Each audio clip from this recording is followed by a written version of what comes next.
So, welcome to the day 2 video of lesson 7.2. So, yesterday we talked mainly about the phospholipids inside of the membrane.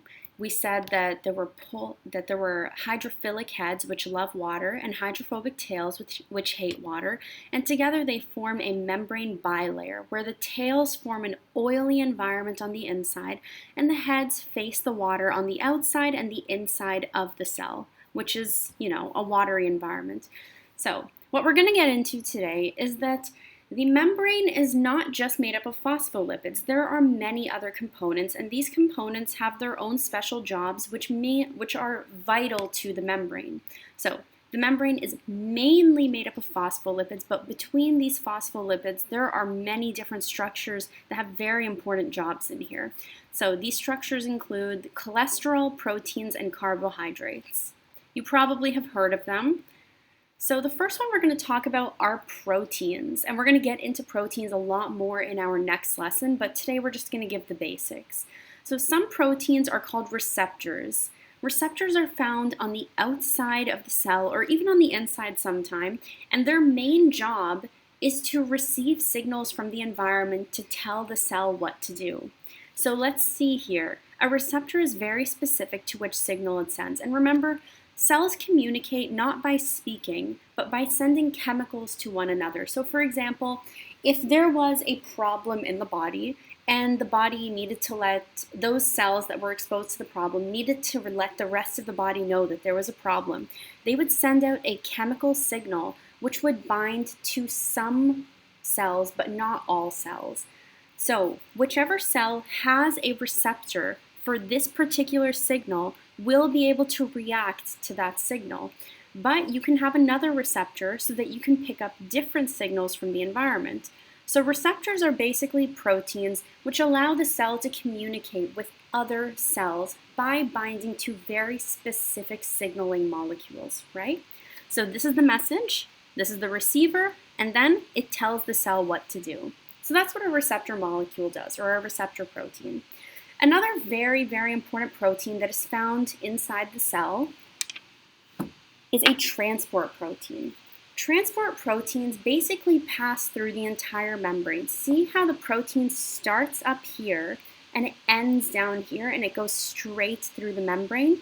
Between the transport protein, there's a little hole which allows things to enter.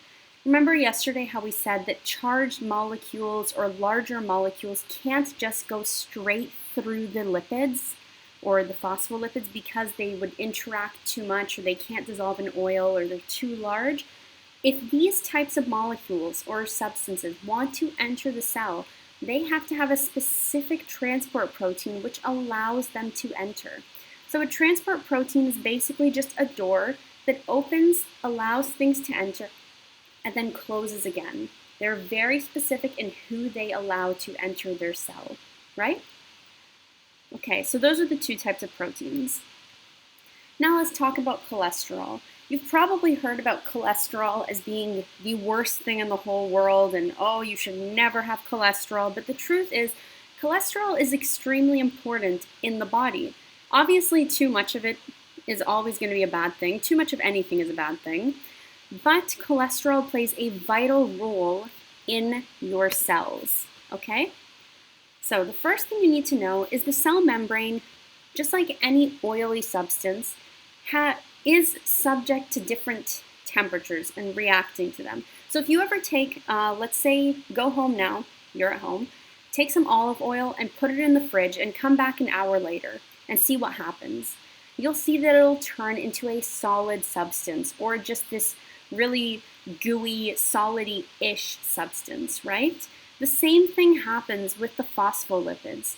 Basically, when you cool them down, when it is very cold, they will all slow down and stop vibrating, and they'll all come very, very close together and become tough and solid, which means things are not going to be able to enter and exit the cell.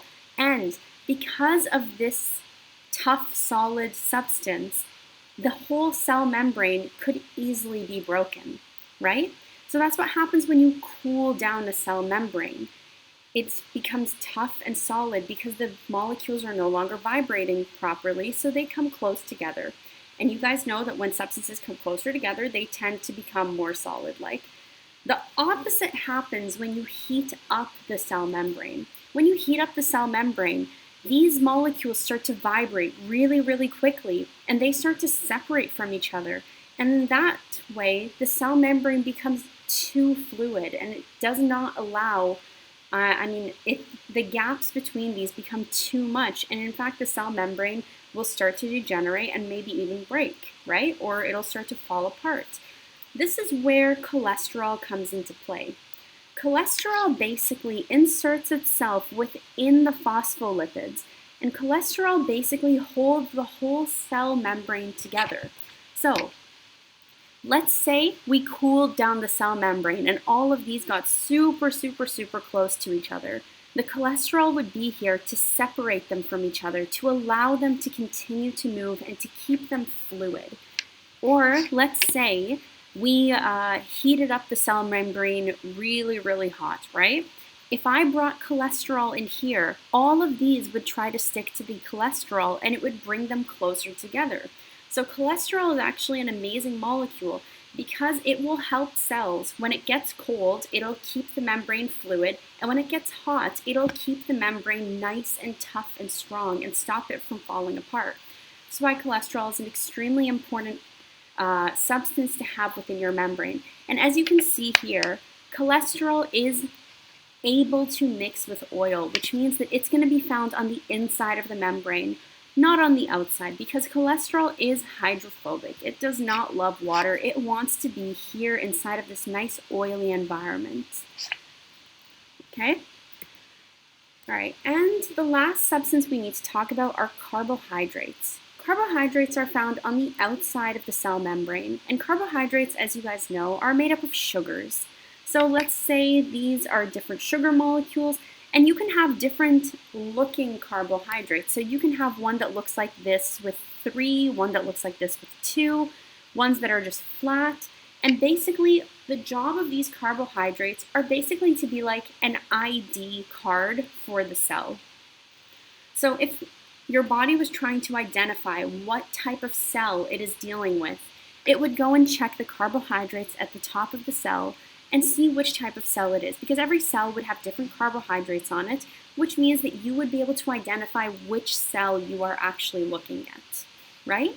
There are obviously a lot of different ways to identify cells, but this is just one of them. So carbohydrates are like the ID tag of the cell. All right, so now we know about proteins, we know about phospholipids and cholesterol and carbohydrates. Now let's talk about all of them in general. Scientists, after studying all of this, have created what they call a fluid mosaic model. If you guys know what a mosaic is basically just like when you go into, when you look at those artistic pieces that are made up of tiles of different colors that all come together to make an image or a picture, that's what a mosaic is. It means that it's made up of many, many, many different components that come together to form one big thing, right? And the reason it's called fluid is because everything inside of this mosaic or in this membrane is constantly in motion.